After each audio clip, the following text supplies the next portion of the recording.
시작. 성경은 하나님의 말씀입니다. 하나님의 말씀으로 나의 가치관을 세우겠습니다. 나는 성경적 가치관으로 판단하고 결정하고 행동하겠습니다. 나는 오늘 주시는 하나님의 말씀에 귀를 기울여 듣겠습니다. 그리고 그 말씀에 순종하도록 힘쓰겠습니다. 아멘. 지난 2월 7일 트롯계의 대부 송대관 씨가 세상을 떠났습니다.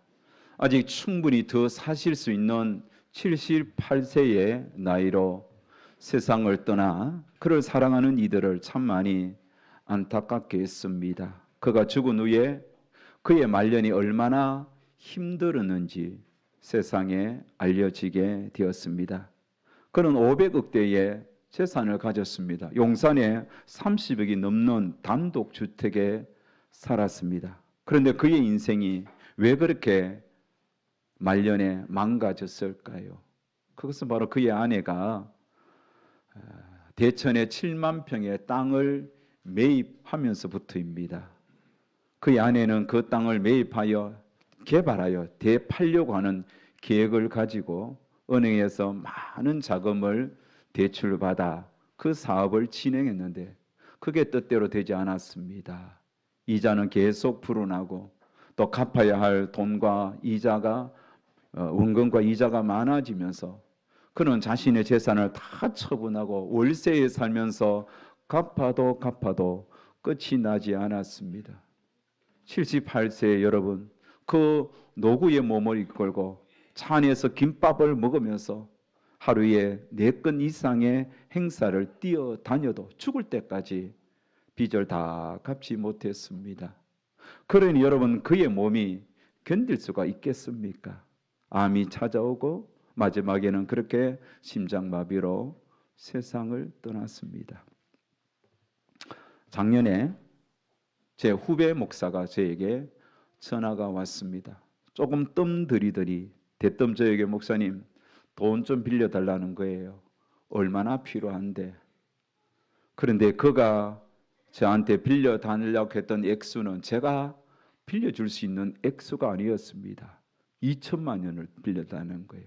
그것도 그날 이 2천만 원이 필요하다는 거예요. 이 2천만 원을 넣지 않으면 아버지가 자신에게 남긴 유산을 빼앗길 위험에 처했다는 거죠. 제가 여러분 정중하게 거절했습니다. 시간이 흘렀습니다.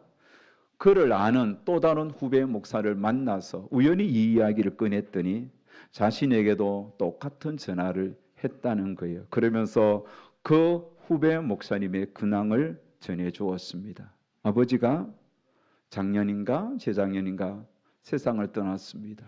아버지는 사업을 했습니다. 그렇게 사업을 했는데 아버지가 돌아가시자 누나들이 아버지의 재산을 다 빼앗아 갔다는 거예요. 누나들 위에 많고 자기는 외아들인데 아들 목회하는 그 막내를 위하여 누나들이 남겨놓지 않고 재산을 다 가져갔다는 거예요. 후에 그것을 깨닫고 그것을 되찾기 위하여 소송하는 중에 돈이 필요했다는 것입니다. 아직도 그 문제는 해결되지 않고 지금도 누나들하고 법정 싸움을 벌이고 있다는 겁니다. 자, 여러분, 제가 설교를 시작하면서 두 가지 제 주변에 또 일어났던 일들을 소개했습니다. 이 두 가지 공통점이 뭘까요? 사람은 가져도 또 가지려 한다는 거예요. 사람의 욕심은 끝이 없다는 것입니다. 여러분, 이것은 인간 누구에게나 찾아올 수 있는 유혹입니다. 여러분, 얼마나 가져야 만족하겠습니까? 저도 그렇고 여러분들도 그렇고 우리는 그런 상황이 되지 않아서 잘 모르지만 그런 상황이 닥쳐오면 오늘 우리도 그렇게 행동할 가능성이 매우 높지 않겠습니까? 그런 점에서 오늘 이 시점에서 우리는 이 전도서를 통하여 나의 삶을 돌아봐야 할 줄 압니다. 우리는 이 시점에서 전도서를 통하여 내 인생의 삶을 한번 중간 점검을 해야 합니다. 오늘 또 하나님께서는 말씀하십니다. 하나님께서 말씀하시는 이 음성을 들으면서 오늘 우리는 제대로 살아가고 있는지, 내 삶은 지금 하나님이 기뻐하시는 삶으로 달려가고 있는지 자신을 되돌아보는 시간이 되었으면 좋겠습니다. 자, 오늘 말씀도 꼭 가슴에 새겨야 할 두 가지 교훈을 던져줍니다. 첫 번째 교훈은 세상의 소유물은 만족을 주지 못합니다. 입니다. 여러분, 세상의 소유물이 우리에게 만족을 주지 못한다는 거예요. 사람들은 끊임없이 더 많은 물질을 가지려고 합니다. 더 좋은 물건을 소유하려고 합니다. 더 좋은 집, 더 좋은 차, 더 많은 물건을 가지려고 합니다. 더 편리한 것을 찾으려고 하는 겁니다. 하지만 전도자는 말합니다. 사람이 아무리 많은 것, 더 좋은 것을 찾고 구하고 가진다 해도 그게 우리에게 궁극적인 만족을 주지 못한다는 거예요. 자, 10절 말씀을 보십시오. 은을 사랑하는 자는 은으로 만족하지 못하고 풍요를 사랑하는 자는 소득으로 만족하지 아니하나니 이것도 헛되도다. 최근에 여러분 금값이 얼마나 올랐습니까? 그렇게 금을 사랑하고 은을 사랑해도 그 은과 금이 우리에게 주어졌다 해도 그것으로 만족이 오는 게 아니라는 겁니다. 많은 소득이 늘었습니다. 그래서 풍요로웠습니다. 그런데 그 풍요가 우리에게 만족을 주지 못한다는 겁니다. 이것을 실제로 경험한 자가 코엘렛 전도자 솔로몬입니다. 여러분, 솔로몬이 얼마나 부자였습니까? 아버지로부터 물려받은 재산도 어마어마했습니다. 하나님께서 그에게 주신 부와 명예도 엄청났던 겁니다. 솔로몬의 부가 얼마나 큰지 그가 솔로몬이 하루에 소비했던 그 음식의 양이 말해주죠. 물론 자기가 다 먹은 것이 아니죠. 그와 함께 더불어 있었던 그 많은 사람들, 그 밑에서 함께 먹었던 사람들의 음식의 양이 열왕기상 4장 22절에서 23절 현대인의 성경에는 이렇게 말해줍니다. 솔로몬의 왕궁에서 하루에 소비되는 식량은 고운 밀가루 약 7kg, 보통 밀가루 약 14kg. 그래서 밀가루가 얼마죠? 21kg. 축사에서 가두어 기른 소 10마리, 초원에서 노아 기른 소 20마리, 소가 30마리, 양 100마리, 그 밖에 사슴, 영양, 노루, 살찐 새들이었다. 이렇게 여러분, 밀가루가 21kg, 소가 30마리, 또 양이 100마리, 이 외에도 사슴, 영양, 노루, 살찐 새들, 이렇게 엄청난 양식을 하루에 소비했습니다. 솔로몬이 이렇게 많은 재산을 가졌는데 그가 만족했습니까? 아니에요. 솔로몬이 도리어 정말 아무것도 없이 가난하게 하루 먹고 하루 사는 그 노동자들을 더 부러워했다고 합니다. 자, 5장 12절 현대인의 성경은 이렇게 이야기합니다. 노동자는 먹을 것이 많든 적든 단잠을 잘 수 있으나 부자는 재산이 많으므로 이것저것 걱정하다가 잠을 자지 못한다. 13절에도 재물을 모으는 일에만 관심을 가진 한 부자에 대한 이야기가 나옵니다. 그 부자는 재물을 움켜쥐는 데 익숙합니다. 그래서 뭐든지 움켜쥐는 거예요. 하지만 놓아주지 않는 거예요. 재물을 움켜쥐면서 쥐는 것은 잘하는데 이것을 자신을 위해도 놓지도 않고 이웃을 위해서도 놓지 않았다는 거예요. 그래서 그렇게 많이 움켜쥔 그 재물이 그에게 도리어 해가 되는 일이 있다는 겁니다. 차라리 그런 재물을 움켜쥐지 않았으면 더 좋았을 것을 오히려 그 재물 때문에 그에게 큰 해가 되었다는 겁니다. 자, 여러분 로또 아시죠? 로또의 특징이 뭡니까? 잘 안 맞는다는 거죠. 로또 여러분 한두 장은 사보았을 것입니다. 저도 한번 사보기도 했고 또 식당에서 밥을 먹으니까 주더라고요. 그런데 안 맞아요. 안 돼요. 안 돼. 여러분 로또 1등 당첨될 확률이 얼마나 될까요? 통계에 의하면 814만 분의 1입니다. 감이 없지요. 12쌀 12포대에서 한 토를 끄집어낼 확률이에요. 로또는 안 맞는다는 거죠.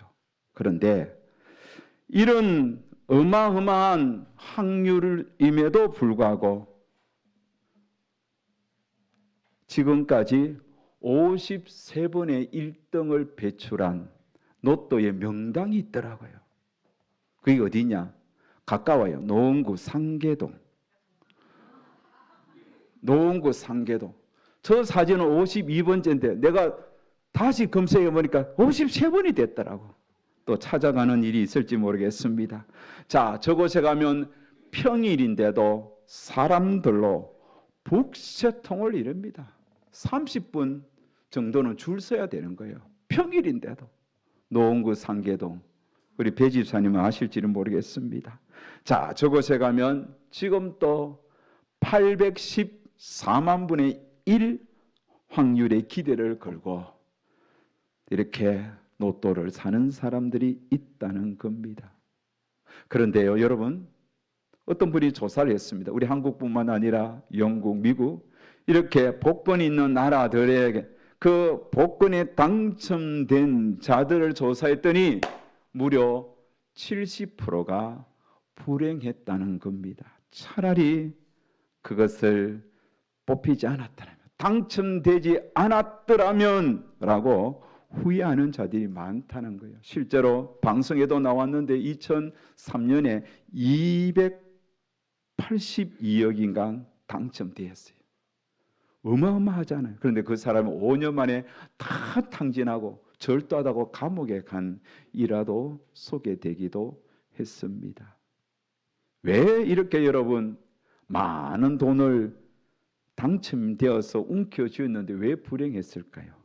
움켜쥐는 그 순간 그 물질이 신이 되었기 때문에, 이게 만문신이 되었기 때문에, 그래서 돈이 생기면서 가족도 눈치 보고 가족과의 관계도 정리하고 친구와의 관계도 정리하는 거예요. 참 희한하잖아요. 돈 냄새 맡는 자들이 찾아오잖아요. 그러면서 사기를 당하면서 도리어 인간관계에 깨어지고 물질 잃고 건강 잃고 가족 잃고 그렇게 해서 불행하게 된 자들이 70%라는 통계가 있다는 것입니다. 사람들은 생각합니다. 돈만 있으면 참 좋겠다. 돈만 있으면 여한이 없겠다. 돈만 있으면 행복할 거라고 생각하는데 전도자는 그게 아니라고 설명합니다. 자, 14절 말씀을 보십시오. 그 재물이 재난을 당할 때 없어지나니 비록 아들은 낳았으나 그 손에 아무것도 없느니라. 많은 돈을 가졌지만 그 돈이 한순간에 날아가다는 거예요. 그래서 정작 늦둥이 아들을 낳았는데 그 아들에게 돈 한 푼 가지고 못한다는 거예요. 자, 그 후배 목사님이 딸을 낳고 그 아버지가 마지막으로 아들을 낳아서 아들을 얼마나 여러분 귀하게 키웠습니까? 옛날에 우리는 뭐 자동차도 없을 때 그는 자동차 끌고 다니고 노트북이 귀할 때 노트북 들고 다니고 휴대폰 자주 바꾸고 얼마나 여러분 그에게 밥도 잘 사요. 이 후배가 돈이 많았어요. 근데 그 아버지가 일구어 놓았던 그 재산이 자기에게 지금 하나도 돌아가지 않고 도리어 지금 그것을 찾기 위하여 분쟁 중에 있다는 거예요. 그래서 성경은 돈과 재물을 겸하여 섬기지 못한다고 이야기합니다. 마태복음 6장 24절 말씀 다 같이 한번 큰 소리 읽겠습니다. 시작. 그 주인을 섬기지 못할 것이니 꼭 이를 미워하고 저를 경히 여김이라. 너희가 하나님과 재물을 겸하여 섬기지 못하느니라. 아멘. 하나님을 선택하든지 재물, 만문, 신을 선택하든지 하나만 선택하여 섬기라는 겁니다. 절대로 하나님도 섬기고 돈도 섬기면 안 된다는 거예요. 할 수가 없다는 거예요. 하나님을 제대로 섬기면 돈을 섬기는 것이 아니라 돈을 선용하는 거예요. 주의 영광을 위하여 쓸 수 있다는 것입니다. 여러분은 지금 무엇을 선택하며 사십니까? 무엇을 우선순위에 둡니까? 각자 자신을 돌아보셔야 되겠죠. 여러분, 우리는 하나님을 선택해야 됩니다. 믿습니까? 하나님을 선택하고 하나님의 영광을 위하여 물질을 쓸 수 있어야 되겠습니다. 그래서 왜 우리가 하나님을 선택해야 됩니까? 물질이 주지 못하는 만족, 참 만족과 평안을 하나님은 주실 수 있기 때문입니다. 그래서 오늘 두 번째 교훈은 바로 이것입니다. 우리 다 같이 한번 읽겠습니다. 참 만족은 하나님에게서 나옵니다. 믿습니까? 그렇습니다. 참 만족은 오직 하나님만이 주시는 겁니다. 사람을 보며 세상을 볼 때 만족함이 없었네. 나의 하나님 그분을 볼 때 나는 만족하였네. 여러분, 하나님을 볼 때 나의 하나님으로 인하여 참 만족이 있다는 거예요. 이것을 믿으시기 바랍니다. 자, 오늘 18절 말씀은 이렇게 설명합니다. 시작. 사람이 하나님께서 그에게 주신 바 그 일평생에 먹고 마시며 해 아래서 하는 모든 수고 중에서 낙을 보는 것이 선하고 아름다움을 내가 보았나니 그것이 그의 몫이로다. 여기 보면 하나님께서 그에게 주신 바, 하나님께서 주신 것을 먹고 마시면서 사는 게 그게 만족이라는 거죠. 19절에도 똑같이 이야기합니다. 19절 시작. 또한 어떤 사람에게든지 하나님이 재물과 부요를 그에게 주사 능히 누리게 하시며 제 몫을 받아 수고함으로 즐거워하게 하신 것 하나님의 선물이라. 그렇습니다. 참 만족과 참 평안은 하나님께로부터 옵니다. 우리가 그렇게 추구하고 갖기를 원했던 그 재물이 우리에게 만족을 주는 것이 아니라 하나님에게서 오는 거예요. 그래서 여러분, 하나님을 믿고 사는 지금이 행복입니다. 많은 것이 내 속에 채워지지 않았지만 주님을 예배하고 사는 지금이 행복입니다. 여러분은 행복자들입니다. 우리 서로 한번 인사합시다. 당신은 행복한 사람입니다. 재물은 매이는 것이 아닙니다. 여러분의 재물이 여유가 있던 여유가 없던 재물을 누리기를 바랍니다. 재물에 매여 사는 것이 아니라 재물을 주님의 기쁨을 위하여 쓰며 재물을 누리면서 사는 게 진짜 행복입니다. 우리 교인들 중에 재물이 많은 자가 얼마나 있겠습니까? 다들 고만합니다. 하지만 여러분, 재물이 많아진다고 행복해지는 게 아니라 고만 한 달 걱정하고 한 달 벌어서 한 달 산다 할지라도 우리가 하나님을 섬기고 그 적은 양의 재물로 주님을 예배하고 섬기면서 또 선교하면서 또 교회를 위하여 헌신하면서 살아가는 지금이 참 행복입니다.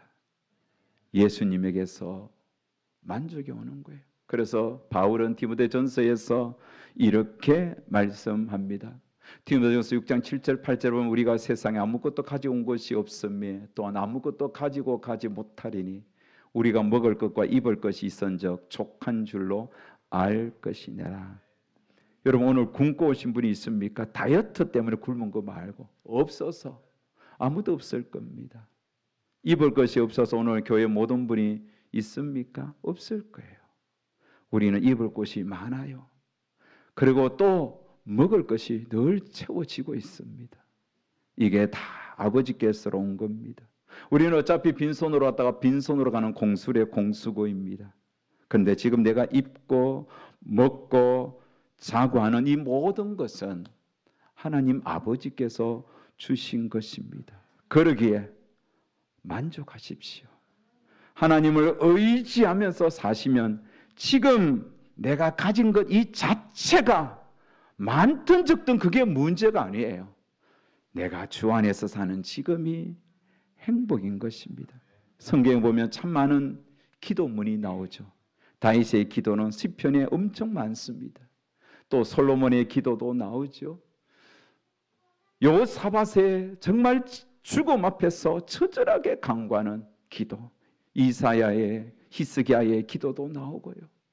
그런데 이렇게 성경에는 많은 이들의 기도가 나오는데 오늘 말씀에 가장 적절한 기도를 드린 자가 한 사람이 있습니다. 누구겠습니까? 잠언 30장에 나오는 아굴의 기도입니다.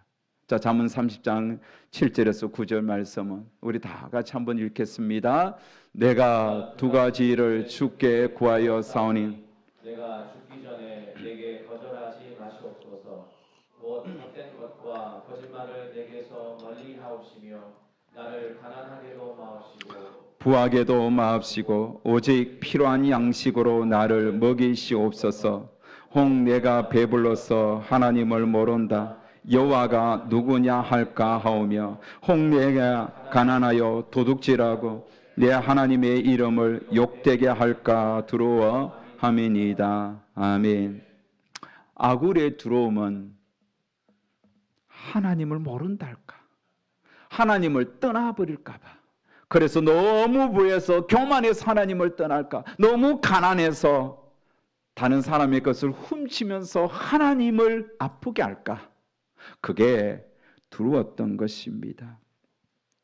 그래서 부하게도 말고 가난하게도 말고 그때 먹고 입을 것만 있으면 나는 족하다는 그런 기도였다는 겁니다. 제 친구 목사님 중에 필리핀 선교에 아주 진심인 목사님 한 분이 계십니다. 그는 1년에 한 10번 정도 필리핀 선교지를 이렇게 다녀오고 합니다.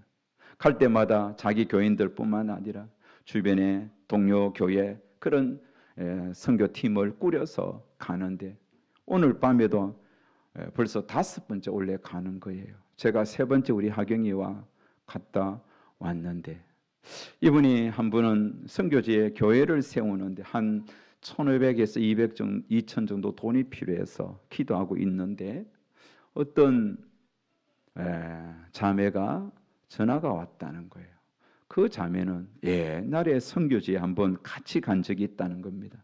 교사 임용 고시를 준비하는데 자꾸 합격은 안 되고 떨어지고 해서 한번 선교지에 다녀와야 되겠다. 그렇게 해서 가서 큰 은혜 받고 돌아온 자매입니다. 그 후로는 소식이 딱 끊겼는데 그 자매가 어떻게 소식을 듣고 목사님에게 계좌번호를 물었던 거예요. 헌금하겠다는 거예요. 그래서 목사님은 뭐 얼마나 할까 싶어서 가르쳐 줬더니 자그마치 1,500만 원의 헌금이 입금됐다는 거예요. 깜짝 놀라서 어떻게 이런 큰 돈을 보냈냐고 하니까 기도하는 중에 하나님께서 이 헌금을 선교사님에게 목사님에게 바쳐서 선교지에 교회 세우기 원한다는 거예요. 그러면서 이 선교 예물을 드리기 위해서 자기들이 이사를 했다고 한다는 겁니다. 여러분, 돈이 많아서 보낸 줄 알았는데 그게 아니라는 거예요.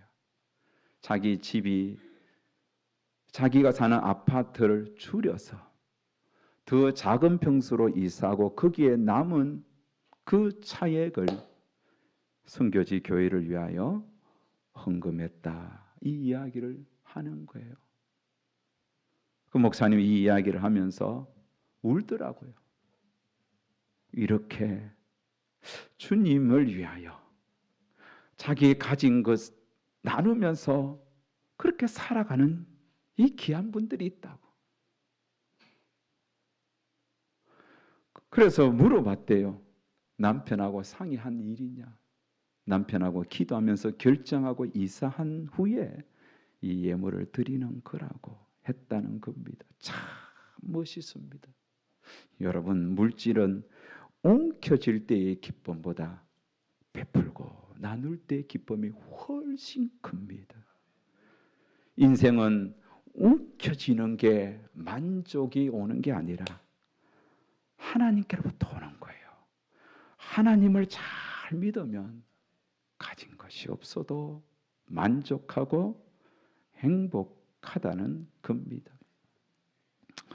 사랑하는 여러분, 우리는 어느 선까지 물질을 사용해야 되겠습니까? 제가 지난 청년부 겨울 수련회 때 청년들에게 특강하면서 프랑스 사회학자 장 보드리아르가 쓴 소비의 사회라는 그 책에 대한 이야기를 했습니다.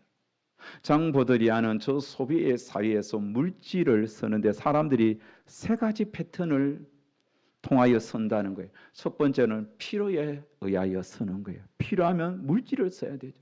두 번째는 편리를 추구하면서 돈을 쓴다는 거예요. 좀 더 편리하기 위하여. 그런데 세 번째는 자기의 힘을 과시하기 위하여. 나는 이렇게 부자야. 나는 이렇게 능력 있어. 그 과시를 위하여 돈을 쓴다는 거예요. 청년들에게 물어봤습니다. 우리는 어느 선에서 돈을 끊어야 되겠냐? 청년들은 하나같이 필요와 편리의 그 사이에 돈을 다 끊어야 돼요. 필요에 의해서는 내가 물질을 써야 되지만 편리한 것은 좀 불편하게 산다 할지라도 다른 사람의 편리를 위하여 내 물질을 쓰겠다는 게 우리 청년들의 생각이었습니다. 사랑하는 여러분, 여러분에게 하나님께서 많은 것을 주셨습니다. 좀 불편하더라도 다른 이들의 편리를 위하여 주의 나라의 필요를 위하여 연약한 이들의 필요를 위하여 내 것을 나누고 베풀 수 있다면 그곳에서 참 만족과 기쁨이 오는 겁니다. 제가 참 좋아하는 시인이 있습니다. 정호승 시인입니다. 정호승 시인이 쓴 밥그릇이라는 시가 있습니다. 여러분 잘 보이지 않지만 제가 한번 읽겠습니다. 개가 밥을 다 먹고 빈 밥그릇을 핥고 또 핥는다. 좀처럼 멈추지 않는다. 몇 번 핥다가 그만둘까 싶었으나 혓바닥으로 씩씩하게 조금 더 지치지 않고 수백 번은 더 핥는다. 나는 언제 저토록 열심히 내 밥그릇을 핥아 보았나? 밥그릇의 밑바닥까지 먹어 보았나? 걔는 내가 먹다 남긴 밥을 언제나 싫어하는 기색 없이 다 먹었으나 나는 언제 걔가 먹다 남긴 밥을 맛있게 먹어 보았나? 걔가 핥은 밥그릇을 나도 핥는다. 그릇에도 맛이 있다. 햇살과 바람이 깊게 스민 그릇의 밑바닥이 가장 맛있다. 뭐 요즘 집에서 키우는 애완견은 뭐 이런지는 않겠죠. 제가 어릴 적에 봤던 개들은 다 이랬어요. 밥그릇을 핥고 다다다다 하면서 계속 핥는 그런 집에서 키운 개들의 모습을 참 많이 보았습니다. 여러분 이것은 무엇을 뜻합니까? 누리지 못하고 사는 삶은 불행입니다. 사람은 채워도 세상 것으로서는 만족이 없습니다. 주님을 위하여 살아가면서 비록 밥을 끌고 먹고 한 톨 남기지 않고 싹싹 끌고 먹고 밑바닥을 끌고 먹을 정도로 가난하다 할지라도 주님 의지하고 살아가면 그 밥 한 끼가, 그 가난한 밥 한 끼가 우리에게 참 만족과 기쁨을 주는 것입니다. 그래서 여러분 우리가 이제 남은 삶을 어떻게 살아야 되겠습니까? 많이 움켜져도 내가 주님 오늘 밤에 부름을 주님이 나를 불러버리면 이거 누가 가져갈지 모르잖아요. 있는 거 주님을 위하여 지금 쓰십시오. 또 이웃을 위하여 참 보람된 일을 위하여 우리 주변에 정말 가치 있게 써야 할 곳들이 참 많습니다. 그렇게 우리가 움켜쥐는 것이 아니라 나누고 베풀고 쓸 때 하나님께서는 또 주시고 또 채우시고 30, 60배, 100배 주시는 거예요. 그렇게 살아갈 때 참 만족이 오는 겁니다. 인생은 너무 짧고 살같이 빠르게 지나갑니다. 주님 앞에 섰을 때 후회해도 소용이 없습니다. 지금 주님의 영광을 위하여 움켜쥐는 것이 아니라 베풀면서 주의 영광 위해서 그렇게 잘 서시다가 매 순간순간 주를 위하여 살면서 만족하며 사시다가 주 앞에 멋있게 설 수 있기를 주의 이름으로 축복합니다.